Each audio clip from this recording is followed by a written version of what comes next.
Okay, so I have open here a session in arrangement view. Now, one thing you'll notice right away is that if I look over at my session view, it's empty. In this particular case, I didn't do it. I didn't do anything in session view, only in arrangement. But you'll notice my tracks are all laid out, and that's because the one of the things you can keep in mind with the session view and arrangement view thing to kind of simplify your thinking about this is that session view and arrangement view have different content, but they share a mixer. So the mixer, which is kind of over here right now, this is what we're seeing of the mixer for each track. This is where our volume is, and our mute button, which they don't really call a mute button. That's a whole other story, which we'll talk about later. We have volume, panning, stuff like that, and the track label. This is the first track. It's called piano.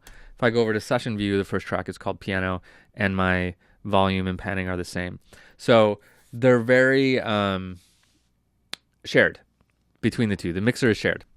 So again, we're going to go into more detail as this class goes on, but just as kind of an overview, what I have here is a whole bunch of clips, and they're all called Rhodes 1 because in this particular track, what I did is came up with this main keyboard idea, right? And then I recorded it using a Rhodes sound, and then I just kind of copied and pasted it and put it into different instruments and changed some notes around. But all the clips are called One Rhodes because that was the name of the track when I recorded it. I can rename these if I wanted to, and we'll talk more about that later. Actually, let's talk about that right now because we're here, we might as well. Command R. Command R, while I'm on a clip, is going to let me rename it. So let's call this main keys riff, whatever. So that changed that clip, but all of these are separate clips now, the way that I've set this up. So they're not loops. If they were loops, then it would change for all of them, but they're kind of copy and pasted riffs throughout the whole thing. So I'd have to change the name of them separately if I wanted to do that. I could also control click on the clip and get this menu where I can get a couple of options, including I can change the color of it for keeping track of stuff if I want, but also right here is rename. If you want to go that route, you can do that. So I'm looking at MIDI clips here. I can tell they're MIDI clips because I see a bunch of little dots and lines in them. If I double click on one of these clips, I get into the MIDI editor. Down here, in this window down here, basically what we have here is, it's kind of like a clip information. That's not exactly what this area is called, but it's going to tell us more info about the clip. So with a MIDI clip, if I click on it, we're going to see the MIDI notes and some information about it. We can also see the instrument that is being used if I click over here in this bottom right tab. And here we have a grand piano sampler. Very simple here. So we have these two tabs at the bottom of this view. More on that later, I promise. I know I'm saying that a lot, but this is going to be a big class, so we're going to cover a lot of stuff later. Right now, we're kind of just looking at the surface level. So over here, I have my mixer. What of the mixer I can see in arrangement view anyway. So I have some I/O settings here. If you don't see the I/O settings, head on down to this little button right here. This is going to show or hide the I/O settings. I/O's ins and outs. So it's telling me my ins and outs. Here I have, these are mostly for automation. Like what am I going to automate? I have a lot of things I could automate on there. So this is our automation line. So I could draw some automation if I wanted to. I have the track name, which again, I can change with Command R. Command R will go to a rename function for almost everything. Over here, I have mute, which I have a track soloed right now, so you can't see that. Okay, so mute,